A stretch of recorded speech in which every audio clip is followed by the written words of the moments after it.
ఏ ముఖ్యమంత్రి ఈరోజు కూర్చున్నా, గతంలో కూర్చొని ఉన్నా దానికి మూలకారకుడు ఎవడు? పొట్టి శ్రీరాములు. ఆయనే లేకపోతే, ఆయనే బలిదానం లేకపోతే మనకి ఈ రోజున ఆంధ్ర రాష్ట్రం అనేది ఉండేది కాదు. సో నేను ఉన్నది దేనికి అంటే, ఇంతమంది గొప్ప మహానుభావులు ఉన్నారు.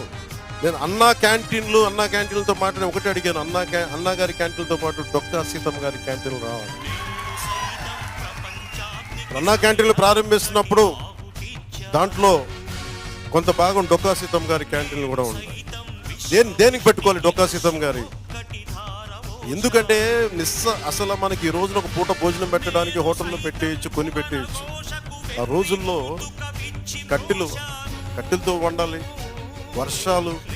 అలాంటి సమయంలో ఆవిడ కూర్చొని అమ్మ సీతమ్మ ఆకలి అంటే కూర్చోబెట్టి అన్నం వండి పంపించే, లంకల దగ్గరికి వెళ్ళి కూడా ఆవిడ చేసేదంటే, అలాంటి విలువలున్న మనుషులు మనం గుర్తు తెచ్చుకోకపోతే సమాజం విచ్ఛిన్నమైపోయింది.